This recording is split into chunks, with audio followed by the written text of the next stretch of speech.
lugar que é bom pra mim, é onde eu quiser estar. A estrela ainda brilha, ela é quem vai me guiar. Ser guerreira é minha sina, batalhando pra vencer. Tenho voz pra ser ouvida, tenho sonhos pra viver. Não vão mais conseguir me anular, me calar. Ninguém vai me impedir de cantar e lutar. Seja em casa, no campo, na rua ou na praça. Chega de mordaça, agora eu vou falar. Porque eu sou mulher pra fazer acontecer. Eu sou uma delas, são elas por elas, ocupando os espaços de poder.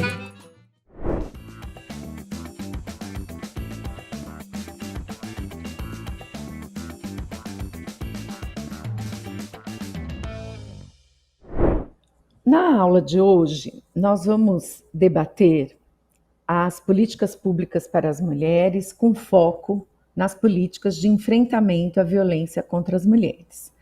Porém, quando nós falamos de políticas públicas de enfrentamento à violência contra as mulheres, é fundamental que nós possamos recuperar, resgatar a história das políticas públicas para as mulheres, com foco na implementação de equipamentos de atendimento e acolhimento às mulheres em situação de violência, para que nós possamos fazer um diagnóstico e falar dos desafios atuais nessa área.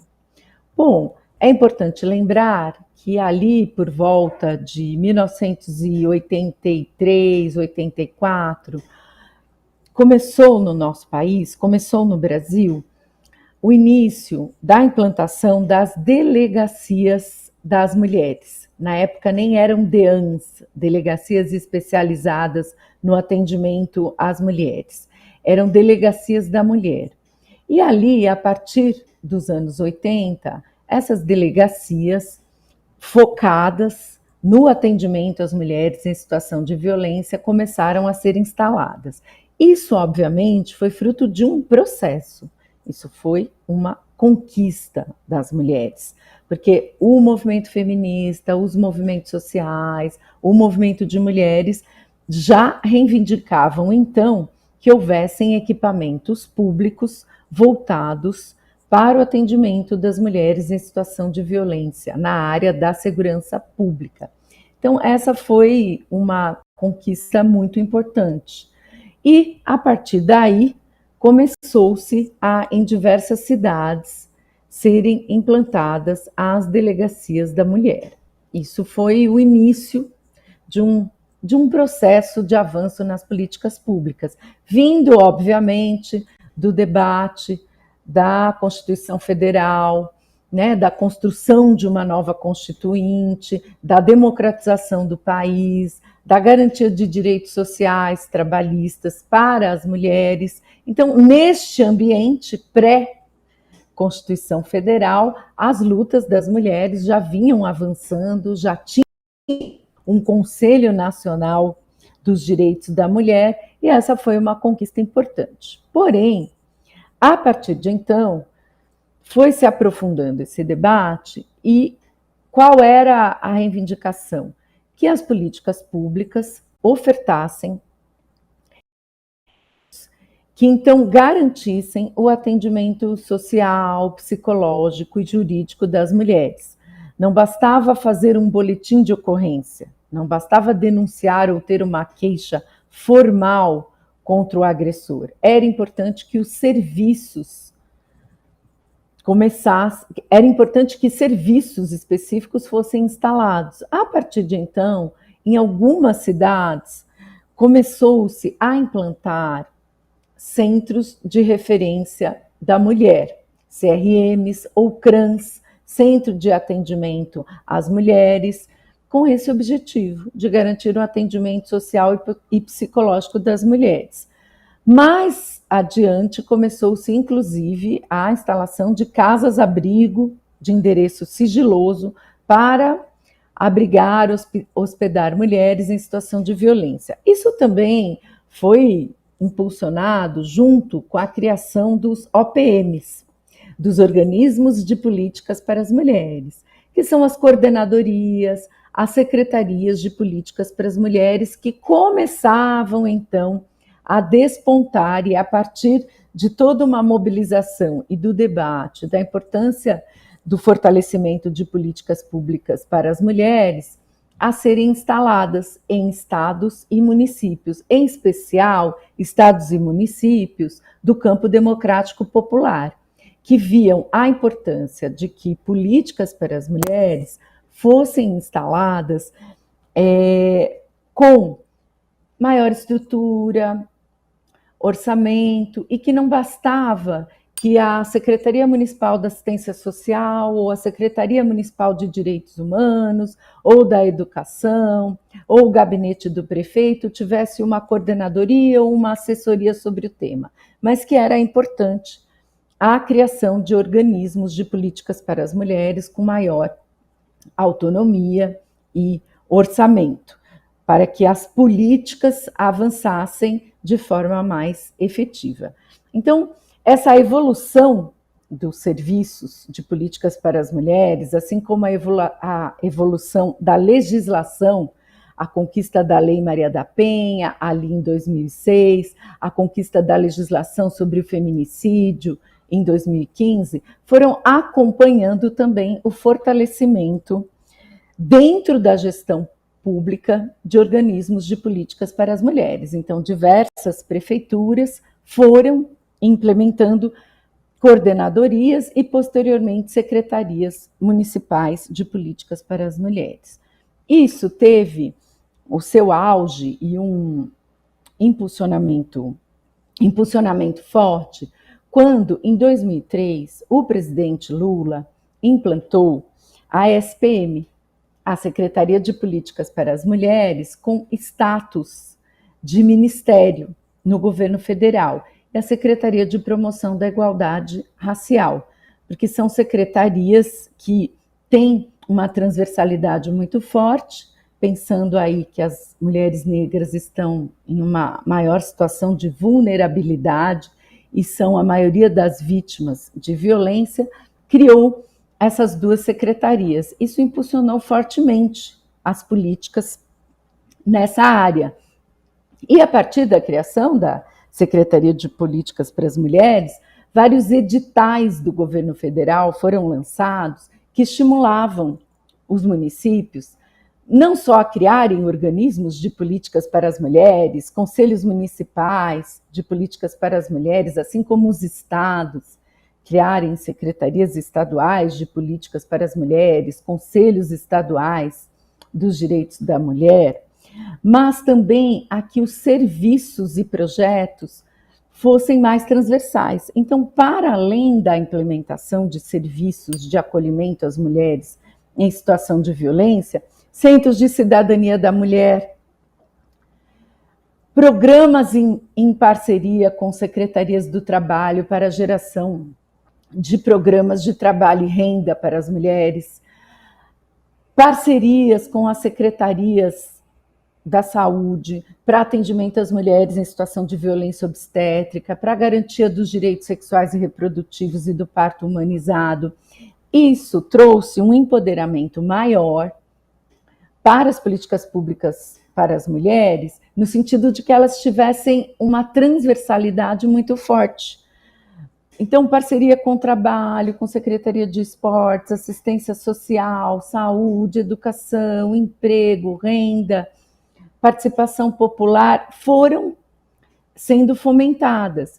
E, nesse contexto, diversos programas e projetos foram sendo implantados e fortalecidos, porque à medida que a Secretaria de Políticas para as Mulheres elaborava editais que os municípios, os estados poderiam aderir, isso foi trazendo um fortalecimento dessas políticas. Um marco importante, já com um foco maior no enfrentamento à violência contra as mulheres, foi o Disque 180, que hoje é o Ligue 180, que está sendo reformulado, como um serviço de acolhimento, de atendimento e de informação para as mulheres em situação de violência, lançado ali em 2005. E mais tarde, ali em 2013, o lançamento do programa Mulher Viver Sem Violência, pela presidenta Dilma. O que esse projeto previa? Bom, além do aperfeiçoamento e regulamentação do Disque 180, o projeto previa uma implementação de serviços inéditos no país, que são as Casas da Mulher Brasileira. Essas Casas da Mulher Brasileira, a meta ali em 2013 era a implementação de uma Casa da Mulher Brasileira, no mínimo em cada capital do país, eram inéditas. Por quê? Porque num mesmo local, num mesmo espaço, está sendo garantido o atendimento social, psicológico e jurídico, mas também está ali, instalado no mesmo local, o Ministério Público, a Vara de Defesa da Mulher, a Defensoria Pública, o Tribunal de Justiça, hospedagem provisória de 24 horas. Isso prevê uma parceria com o Sistema Único de Saúde para transporte da mulher, caso ela precise de um laudo, de um exame. Então, toda essa pluralidade de serviços implantados no mesmo espaço. O programa e o projeto original previam uma Casa da Mulher Brasileira com cerca de 3.500 metros quadrados, dentro de um terreno de 7.000 metros quadrados.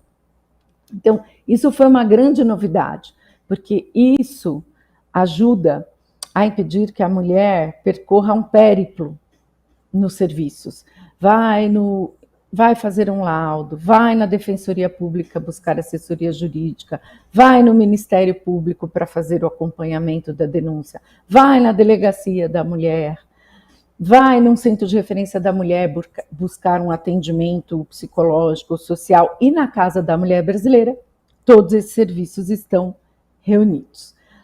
Estávamos avançando no sentido da implantação de Casas da Mulher Brasileira em cada capital do país, estávamos avançando na consolidação do Plano Nacional de Políticas Públicas para as Mulheres, onde o enfrentamento à violência ocupava boa parte dos objetivos do plano, o Serviço 180 sendo gradualmente estruturado, quando veio o golpe contra a presidenta Dilma em 2015.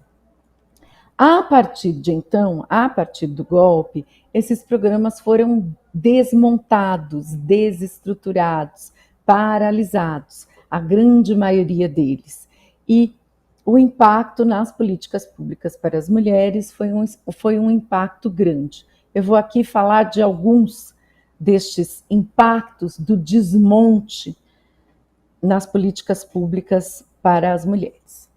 Bom, acho que um impacto importante foi que nós, então, não tínhamos mais uma Secretaria de Políticas para as Mulheres com status de ministério, e sim um Ministério da Família, da Mulher, dos Direitos Humanos, de forma unificada.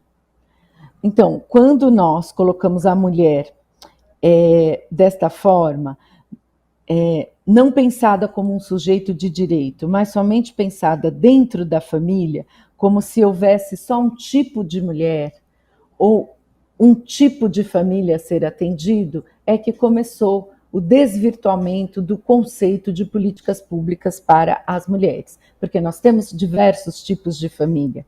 Nós temos mãe solo, nós temos famílias de casais de lésbicas, famílias de casais de gays com filhos, nós temos transexuais que são pais e que são mães. Então, nós temos um conceito vasto do que é a família hoje. E esse conceito de família tradicional, com um casal heterossexual e um filho, ou um conceito de só visualizar e elaborar políticas para as mulheres a partir da maternidade, já trouxe um desmonte grande nas políticas que previam a autonomia da mulher, seja sobre a sua vida social, econômica, seja sobre o próprio corpo. Então, esse foi um estrago grande no conceito de políticas públicas para as mulheres.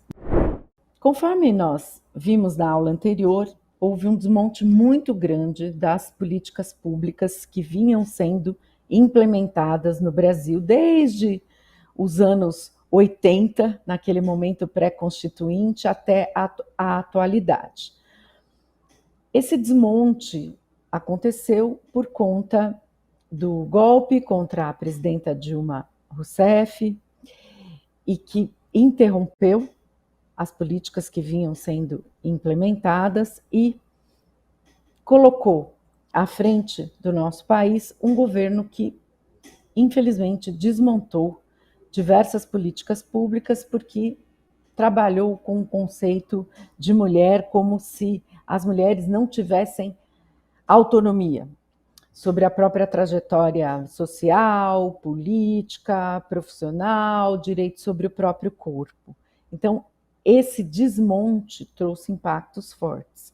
O que nós, agora, no novo Ministério das Mulheres, no recentemente criado Ministério das Mulheres, pelo presidente Lula, é a primeira vez que o país tem um Ministério das Mulheres exclusivamente, está fazendo, sob gestão da ministra Cida Gonçalves, conduzido pela ministra Cida Gonçalves. Bom, primeiro, a reconstrução dessas políticas que foram desmontadas. E mais, com foco numa transversalidade muito grande.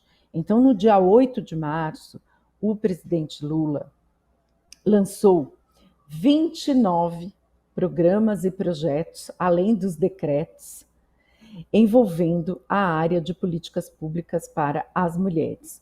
Portanto, nós estamos impulsionando as políticas públicas para que elas cumpram o seu papel de atenderem as mulheres nas diversas necessidades e áreas, na saúde, no trabalho, nos esportes, na educação, na cultura, em diversas áreas, São muitas as áreas que nós estamos implementando esses projetos. Vou falar um pouquinho desses projetos, agora no início, para depois voltar o foco para as políticas públicas para as mulheres na área do enfrentamento à violência, porque é muito importante que esse conjunto de iniciativas do governo tenha divulgação. Bom, na área do trabalho, falando um pouquinho da área do trabalho, quem coordena essa área é a Secretaria de Autonomia Econômica, coordenada pela Rosane Silva, mas falando pontualmente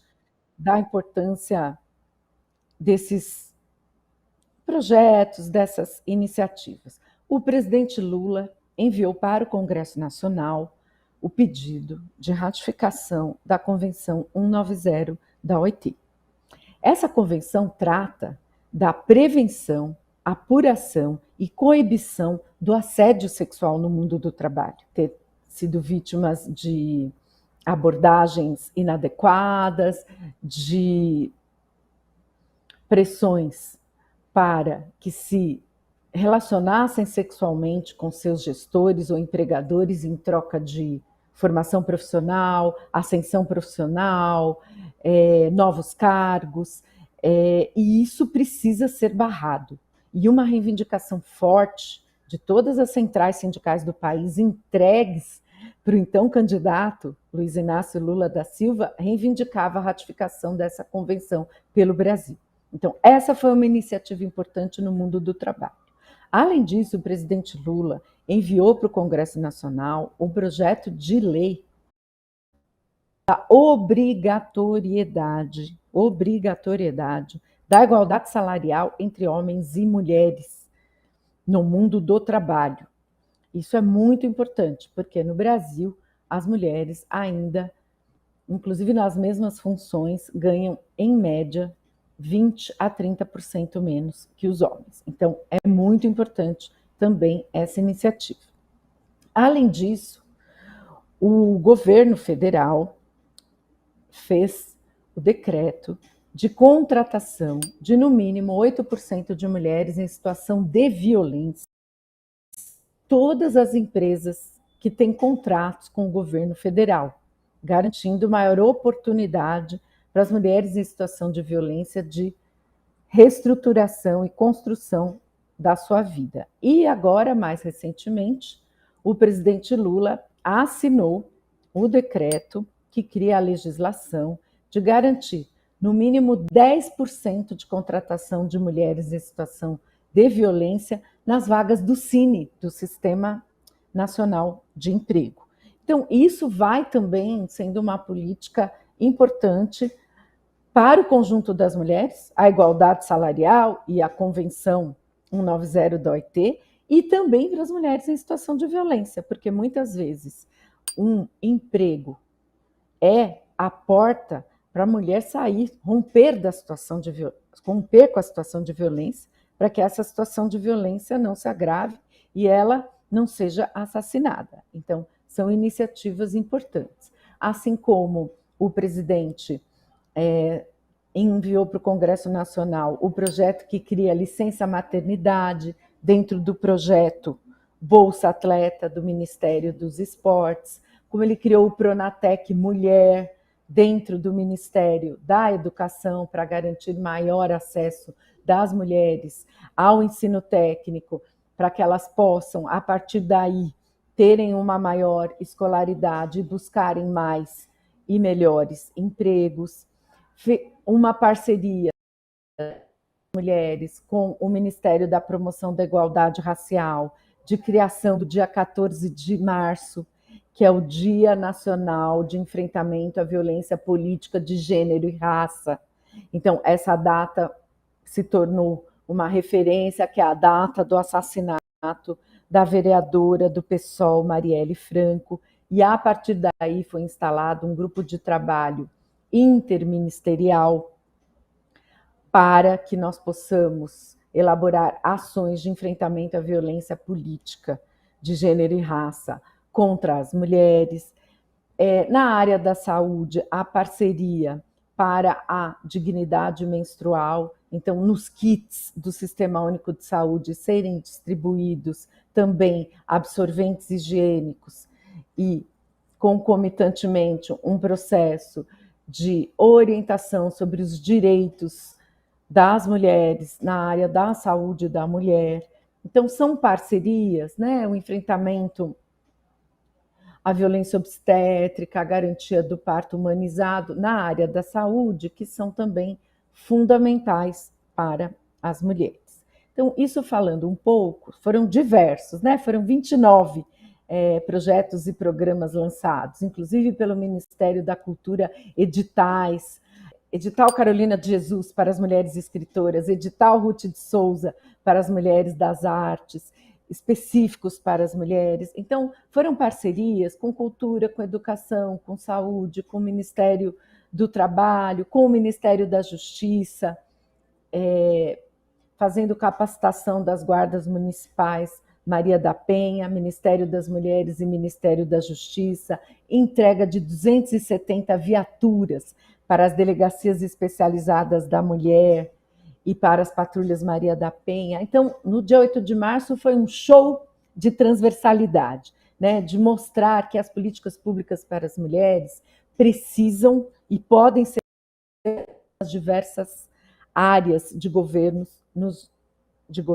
e nos diversos ministérios. Bom, isso do ponto de vista aí de uma ação mais ampla e transversal. E na nossa área específica, na área de políticas para as mulheres, puxando agora o foco no enfrentamento à violência contra as mulheres. Bom, a reestruturação da central de atendimento DISC 180, que agora é o Ligue 180. Bom, primeiro, O Disque 180, agora Ligue 180, o Ligue 180 estava muito, devido ao desmonte da gestão anterior, muito focado em só registrar e receber denúncias, queixas formais de situações de violência, mas sem o acompanhamento e o monitoramento dessas queixas. A partir da nova gestão do Ministério das Mulheres, no governo do presidente Lula, nós fizemos toda uma reestruturação.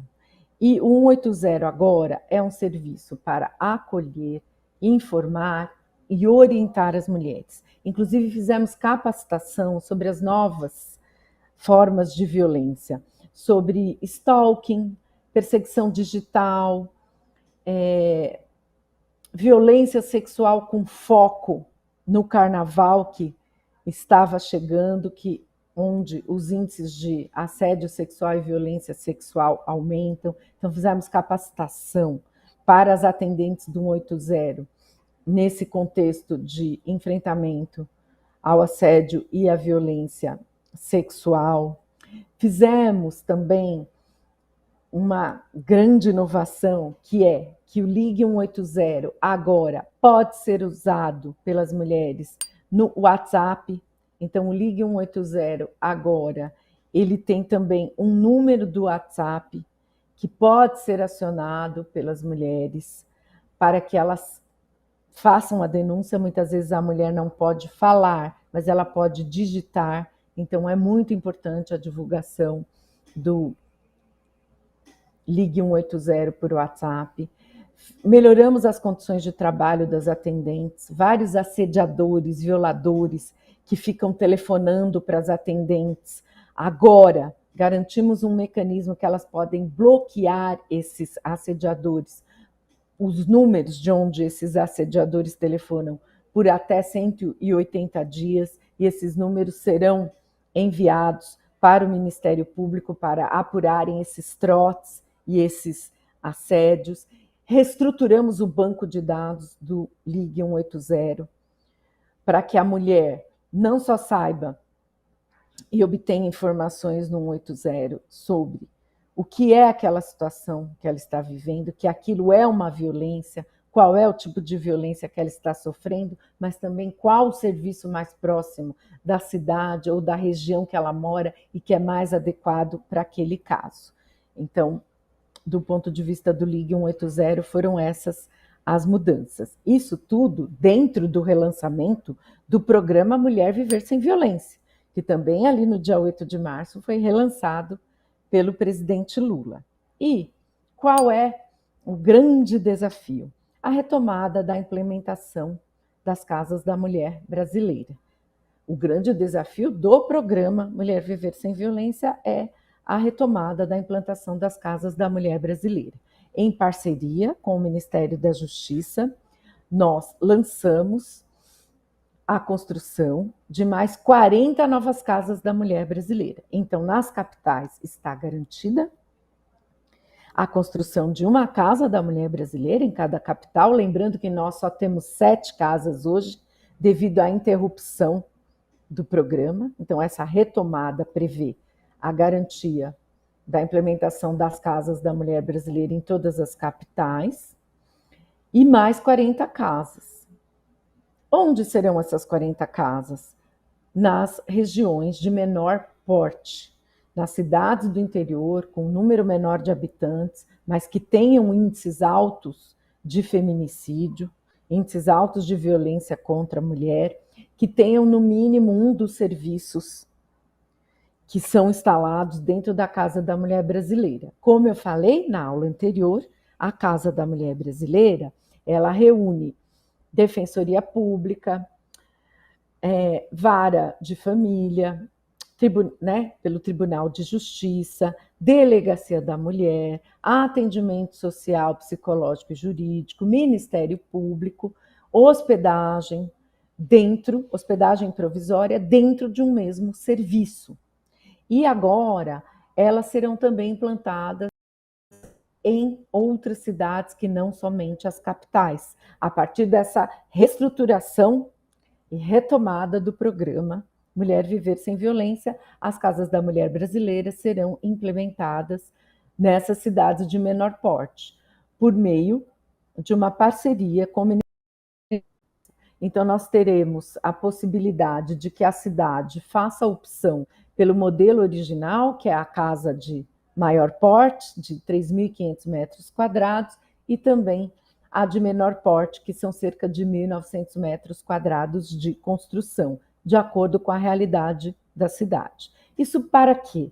Para que haja um enraizamento da rede de atendimento às mulheres em situação de violência, porque com o aumento dos indicadores de violência contra as mulheres, quanto mais os serviços da rede de enfrentamento à violência de gênero estiverem implementados no nosso país e articulados e dialogando e acompanhando a mulher em todas as suas demandas de forma próxima, eficaz e ágil, melhor será o atendimento a essa mulher.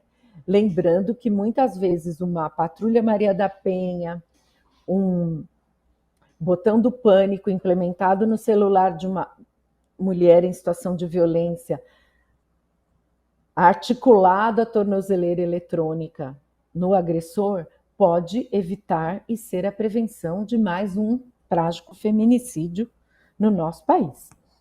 Então, essas políticas, elas não são só políticas de prevenção para que a violência não ocorra. Elas são também proteção e prevenção para as mulheres que já estão em situação de violência, para que essa situação de violência não se agrave e essa mulher não venha a sofrer um assassinato, um feminicídio. Olá a todas, a todos. Meu nome é Tamires Sampaio. Eu sou de São Paulo, sou advogada, tenho um mestrado em Direito Político e Econômico, sou militante do movimento negro, militante petista, e atualmente eu estou como assessora especial do ministro da Justiça e Segurança Pública, o ministro Flávio Dino, e sou coordenadora do PRONASSE, que é o Programa Nacional de Segurança Pública com Cidadania. Quero saudar o programa Elas por Elas, para mim é uma felicidade estar aqui falando com vocês, em especial para explicar um pouquinho mais sobre o que é esse programa, como ele foi criado, de onde surgiu e como ele se relaciona com as políticas para as mulheres, em especial as políticas de enfrentamento à violência das mulheres, né? Então, vou começar a falar um pouco da concepção do programa, né? O Programa Nacional de Segurança Pública com Cidadania, o que significa isso, né? Da onde que vem esse termo? Historicamente, no Brasil, a gente aprende e entende a segurança pública numa perspectiva da manutenção da ordem, prevenção de risco, e isso aliado a uma sociedade que foi construída com base na exploração da população negra a partir da escravidão, no genocídio dos povos indígenas, no genocídio da população negra, né, que o movimento negro há muito tempo denuncia, ou seja, né, através dessa dinâmica do racismo estrutural, a política de segurança pública, historicamente no Brasil, acaba se tornando uma política de criminalização, de exclusão, de encarceramento e de naturalização das violências, né, em especial dos homicídios, né, da morte que acontece em torno dessa população. E aí a gente pode ver isso claramente através dos dados, né? Então, em 2016 teve uma CPI sobre o assassinato de jovens no Brasil, e nessa CPI o relatório destaca que a cada 23 minutos um jovem negro é assassinado, e que por conta desse tempo, né, de homicídios que ocorrem, é possível dizer que existe uma espécie de genocídio contra a juventude negra no Brasil. E aí, depois, nos anos seguintes, através de pesquisas do Fórum Brasileiro de Segurança Pública, o Atlas da Violência, o Mapa da Violência, também foi se identificando um aumento dos assassinatos contra as mulheres, em especial as mulheres negras.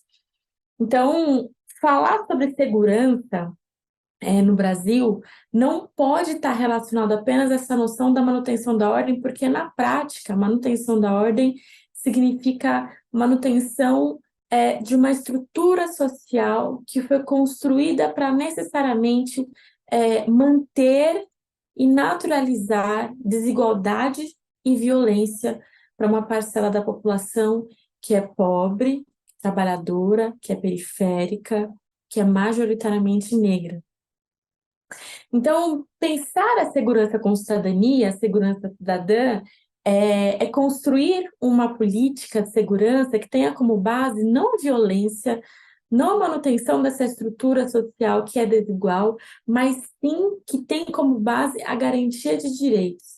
Então, segurança com cidadania significa que se constrói segurança a partir do acesso à educação, do acesso à cultura e lazer, a esporte, a moradia digna, a alimentação saudável, a mobilidade, o emprego, né? Todos esses conjuntos de políticas de direito considerados, né, como instrumentos para também garantir uma segurança.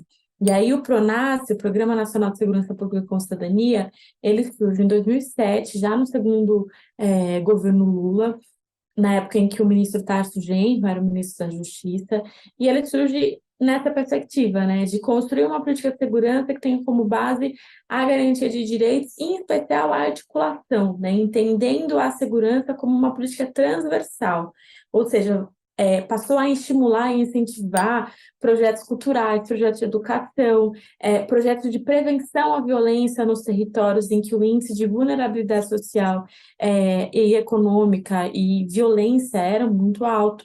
E a partir disso foi articulando com o Ministério da Educação, o Ministério dos Esportes, da Cultura, as Secretarias de Juventude, de Igualdade Racial, das Mulheres, Direitos Humanos, para construir nesses territórios em que era identificado um índice de violência alto, políticas preventivas, políticas de garantia de direito. Isso somado à capacitação e formação dos agentes de segurança, em especial os policiais militares e as guardas civis, e o incentivo a uma política de segurança voltada para a prevenção e voltada para a redução do uso da força, né? Então, para uma articulação de uma polícia comunitária, de bem articulada com os movimentos sociais. Durante agora essa retomada, né, do presidente Lula de volta à presidência da República, a gente retomou, junto com ele, o PRONASSE. O PRONASSE, infelizmente, ele foi se desmanchando, né? Foi um programa, uma política que não teve continuidade com o passar do tempo, mas que agora a gente está retomando e com força total. O programa ele foi lançado no dia 15 de março, em uma atividade junto com o presidente Lula, e que assinou o decreto, né, de lançamento do PRONASSE 2. Eu espero que o PRONASSE, espero que você, Tamires, espero que os companheiros do Ministério da Justiça consigam levar a cabo essa proeza de fazer os governantes compreenderem que a sociedade não está precisando só de mais polícia, a sociedade está precisando de mais Estado. Que o Estado interfira nas condições de vida das pessoas, na qualidade da educação, na qualidade do transporte, na qualidade da saúde, na qualidade da rua que as pessoas moram, na coleta de esgoto, no tratamento de esgoto, na qualidade da água que as pessoas bebem. Ou seja, tudo isso influencia no comportamento de um ser humano. E é isso que o Estado tem que fazer. E o PRONASSE 2 agora, ao invés de ter uma série de ações, como tinha no passado, a gente resolveu focar em cinco eixos de atuação prioritárias. O primeiro eixo é o de enfrentamento à violência contra a mulher. O segundo é o de políticas de segurança com cidadania nos territórios de alto índice de violência e vulnerabilidade social. O terceiro é de políticas de cidadania, em especial educação formal e ensino profissionalizante para presos e egressos. O quarto apoio às vítimas da criminalidade, em especial as mulheres que foram vítimas de violência doméstica e as famílias que tiveram os filhos que foram vítimas de violência física, né, que perderam os filhos, então as mães que tiveram os filhos assassinados. E, por fim, o quinto eixo é o eixo de políticas de fomento a políticas de enfrentamento ao racismo estrutural e os crimes daí derivados. Todos esses eixos, de certa forma, eles estão intercalados, em especial o quinto eixo, né, que é a política de enfrentamento ao racismo estrutural na segurança pública, ele é transversal, né, a todos os outros eixos, mas a gente resolveu delimitar esses 5 para dar o norte, né, da atuação que o programa vai ter a partir dessa retomada.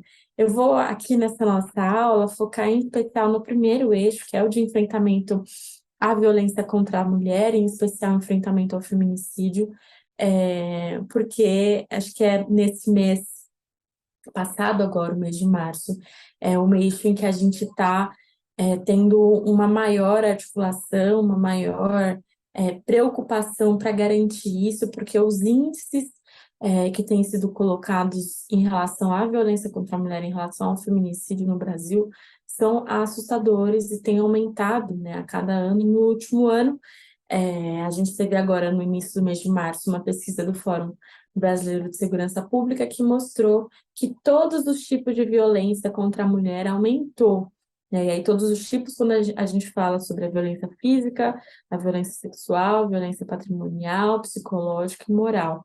Todos esses tipos de violência teve um aumento no último período, pela primeira vez desde que esses dados estão sendo acompanhados. A cada 6 horas, uma mulher é vítima de feminicídio no Brasil. Então, isso é resultado de, nos últimos anos, desde o golpe contra a presidenta Dilma, em especial agora durante o governo genocida, houve um desmantelamento das políticas de prevenção à violência contra a mulher e de enfrentamento à violência. Mais de 90% do orçamento das políticas de enfrentamento à violência e de prevenção foram cortados, né? Uma série de políticas que eram centrais e que deveriam, em especial durante a pandemia, ser cada vez mais fortalecidas, foram enfraquecidas. Isso aliado a um aumento de um discurso conservador, ultraconservador, misógino, que vem crescendo na sociedade como um todo e que tinha como porta-voz principal a pessoa que estava ocupando a cadeira de presidente da República na época, né? Isso acaba criando, não só na prática, né, por conta do corte do orçamento das políticas públicas, mas numa perspectiva cultural, acaba criando um sentimento de autorização à violência, né, já que a pessoa que deveria ser responsável por garantir o fomento ao enfrentamento à violência, muitas vezes verbalizou ataques, né, e ajudou a naturalizar esses ataques contra as mulheres. Então, esse primeiro eixo de enfrentamento à violência é um eixo que a gente construiu, está construindo em parceria com o Ministério das Mulheres, né? Então, foi anunciado no dia 8 de março, e na sequência no dia 15 de março, uma série de pacotes, né, em parceria para o enfrentamento à violência, dentre elas o anúncio da construção de 40 Casas da Mulher Brasileira, né? A Casa da Mulher Brasileira é um programa do Ministério das Mulheres, é a principal entrega do programa Mulher Viver Sem Violência, que foi também retomado agora, e no âmbito do Ministério da Justiça, é através do PRONAS, desse primeiro eixo, que a gente está construindo essa articulação e vai garantir o orçamento para a construção de 40 casas da mulher brasileira, né, em todo o território nacional. Uma outra entrega concreta que a gente já iniciou foi de viaturas para as patrulhas Marias da Penha.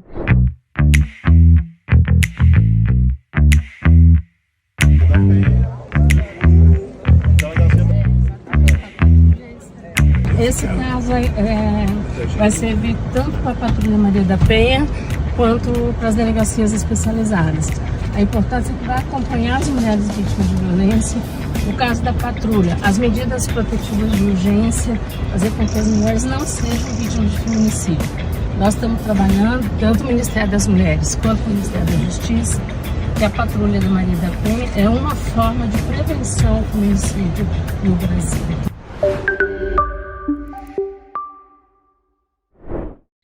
São viaturas que todos os estados vão receber. A Patrulha Maria da Penha é uma equipe especializada tanto da Guarda Civil Municipal quanto da Polícia Militar, aí depende, tem cidades que tem na GCM, tem cidades que tem na Polícia Militar, tem cidades que não tem nenhuma das duas e a gente está estimulando para que todas as cidades tenham, né? E tanto a Polícia Militar quanto a GCM faz um acompanhamento das mulheres que têm medida protetiva. Medida protetiva de urgência, e ela, a partir desse acompanhamento, garante que o agressor de fato cumpra a medida protetiva e garanta que essa mulher, ela de fato esteja em um processo de segurança. Muitas das patrulhas Maria da Penha acabam trabalhando como uma rede, né, uma rede de acolhimento, de proteção a essa mulher, e que acaba garantindo que ela tenha acesso, inclusive, a vários serviços do município, assistência social, se for o caso, assistência jurídica, se for o caso, acesso à saúde, à educação, programas relacionados ao esporte, enfim, tem um conjunto que a gente está estruturando no âmbito do Ministério da Justiça e Segurança Pública, em parceria com o Ministério das Mulheres, um processo de incentivo à criação das patrulhas Marias da Penha e das que, né, nas cidades que não existem e nas que existem, um processo de capacitação, de fortalecimento, de equipar para que essas patrulhas elas tenham cada vez mais a possibilidade do trabalho com essas mulheres que precisam ter o acolhimento e o acompanhamento dos agentes de segurança para garantir que essas medidas protetivas elas sejam cumpridas. E aí, numa perspectiva mais geral, né? Então, essas foram as entregas que já foram colocadas, né? Então, as 40 casas, a doação das viaturas. Foi lançado também editais voltados para enfrentamento à violência contra a mulher, com foco nos municípios. E aí, agora, a gente está no processo de desenho e articulação de outras entregas, né? De quais, de fato, serão as ações e as políticas que vão nortear esse eixo a partir da articulação, inclusive com os outros ministérios, né? Então, esse eixo de fortalecimento da Patrulha Maria da Penha para nós é muito importante. No eixo que fala sobre o apoio às vítimas da criminalidade, isso em articulação, inclusive, com a Senapem, que é a Secretaria Nacional de Políticas Penais, a gente tem feito um processo de articulação de acompanhamento das medidas protetivas por parte do agressor, né? Então, de mecanismos de acompanhamento do agressor, como a tornozeleira eletrônica, como mecanismos como o botão de pânico, para que a mulher também consiga acionar na hora esses agentes de segurança, caso esteja passando por uma situação de conflito. Então, no âmbito do Ministério da Justiça e Segurança, a gente está nessa perspectiva das secretarias, seja a de Nacional de Segurança Pública, quanto a Secretaria Nacional de Políticas Penais, fortalecendo esses instrumentos que a gente tem de proteção e de prevenção à violência contra a mulher. O Pronaf é um programa que tem essa perspectiva de articulação. Então, uma das ações também que a gente está estudando a retomada é o programa Mulheres da Paz, que é um programa que passa pelo fortalecimento das mulheres que são lideranças dos territórios e faz o acompanhamento com jovens que também estão em situação de vulnerabilidade social. E agora a gente está fazendo uma articulação com as promotoras legais populares, para que, para além do acompanhamento ao jovem, mas que essas mulheres tenham um processo de capacitação, de autonomia, porque a gente sabe a importância de garantir uma autonomia financeira, uma autonomia política, inclusive, né, para essas mulheres, essas lideranças também nos territórios, e articulando com ministérios como a educação, saúde, cultura, esporte, além do Ministério Social e Ministério dos Povos Indígenas, para promover essas políticas que vão até esses territórios, que são territórios que marcam 149 cidades, que concentram 50% das mortes violentas intencionais. Olá, cumprimentar a todos e todas que estão assistindo essa aula do Elas por Elas. Eu me chamo Ellen Costa, eu sou coordenadora geral da Central de Atendimento à Mulher, o Ligue 180, do Ministério das Mulheres, e é um prazer poder participar e explicar um pouquinho hoje como funciona a central, quando foi que ela surgiu, os momentos que nós passamos, e essa fase atual do governo Lula reeleito pela terceira vez, e o retorno dessa política tão importante para todas e todos nós, né? Então, eu vou iniciar falando um pouco sobre esse panorama histórico. Eu queria colocar que a Central, ela não tem tanto material assim que a gente possa buscar para apresentar realmente quando foi que ela iniciou, como era vista anteriormente, os processos que ela passou até chegar no formato atual. Então, a gente busca algumas pesquisas que foram feitas, eu estou me baseando bastante aqui na pesquisa da Daniela Carneiro Nogueira, é um TCC que ela fez, e ela fez esse TCC entrevistando as funcionárias da época, as servidoras públicas que trabalhavam lá atrás, desde o início até a gestão Dilma, né, Dilma Rousseff. Então, ela conseguiu montar esse panorama histórico a partir dessas entrevistas, e eu vou colocar um pouquinho aqui para vocês. Então, a central de atendimento, ela inicia lá atrás, assim que Lula é eleito, em 2003, ele convida a ministra Nilceia Freire, nossa saudosa Nilceia Freire, para ser a secretária de Políticas das Mulheres. É o primeiro organismo que é criado, é ligado à presidência da República, e dentro da criação dessa Secretaria de Políticas para as Mulheres, na época, houve também a criação da Ouvidoria da Mulher, né? E essa ouvidoria, ela servia para solucionar problemas internos e também funcionava como canal de diálogo com a sociedade e recebia os relatos de violência. Então, paralelamente, a criação da secretaria e a criação da ouvidoria também estava sendo feita, à época, a discussão sobre a Lei Maria da Penha, né? O Brasil já tinha sido condenado no caso da Maria da Penha, e aí, entre as condenações, o resultado é realmente a criação da lei, né? Então, a CPM, ela acompanhou de perto esses debates, e também, à época, estava ocorrendo a primeira Conferência Nacional de Política para as Mulheres, né, que foi em 2004. E dessa conferência, a sociedade já apontava a violência contra a mulher como uma questão relevante a ser enfrentada pelo Estado. Então, a SPM, perdão, à época, sentiu essa necessidade de criar um canal que pudesse informar as mulheres sobre os seus direitos e dar a elas orientações sobre a Lei Maria da Penha e disseminar as leis existentes, né?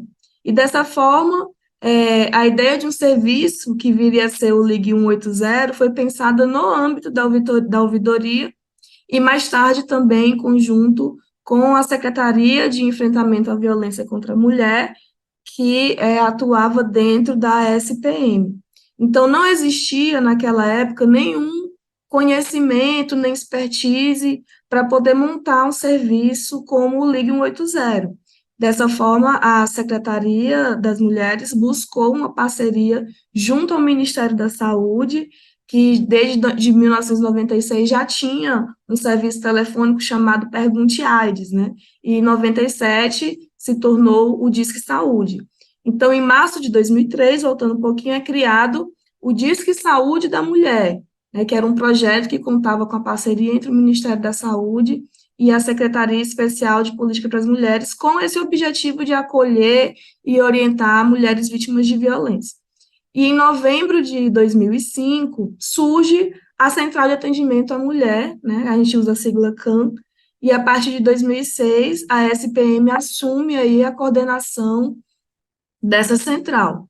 Então, assim, no momento em que começava a surgir o que hoje se configura como o Ligue 180, pensava-se em um serviço próximo ao que era o Disque Saúde na época, né?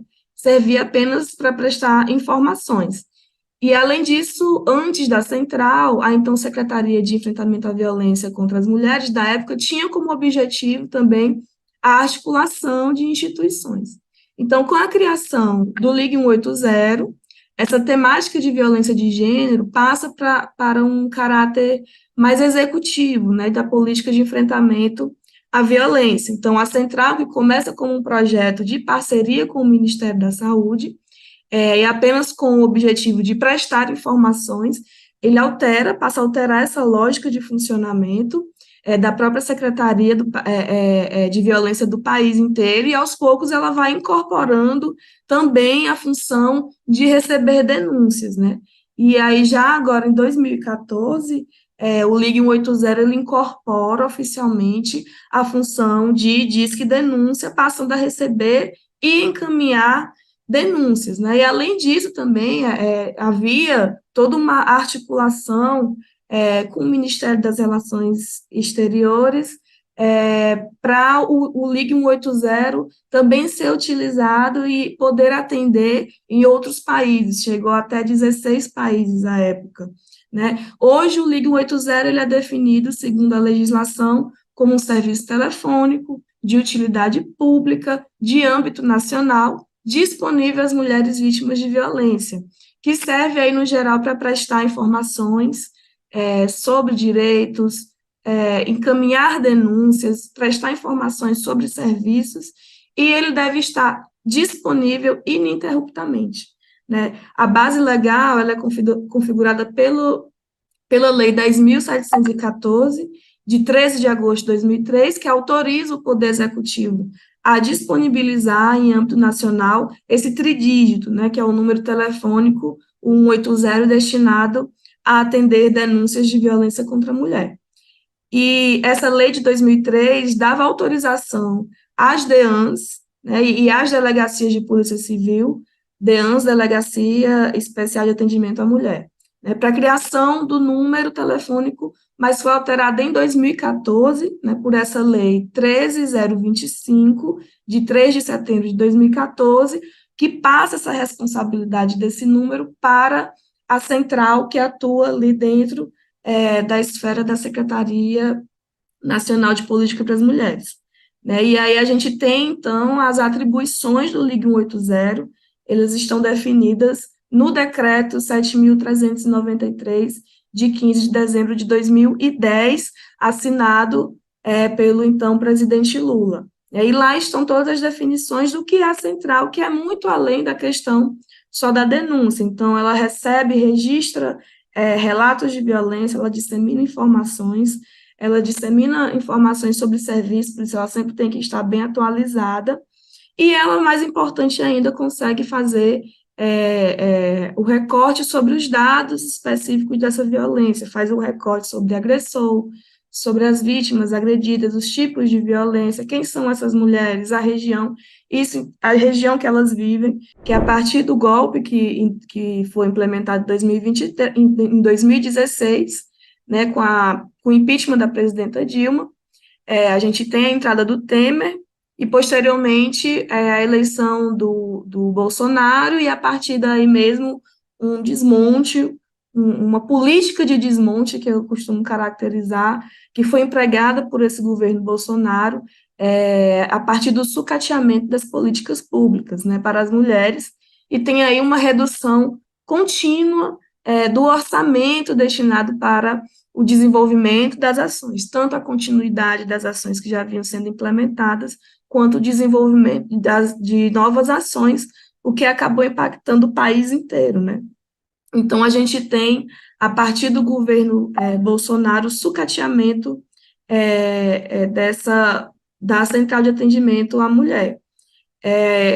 Em 2019, é realizada uma licitação pelo governo Bolsonaro, a ministra Damares, à época, implementando essa política de esvaziamento mesmo do 180, eles adotam uma junção das centrais Disque 100 e Ligue 180. Então, é feito um contrato, onde esse contrato ele foi centrado na redução de custos, e ele aglutina as duas centrais, não havendo aí o compromisso de indicadores voltados, por exemplo, para a qualidade do serviço que acontecia até então nos governos Lula e Dilma.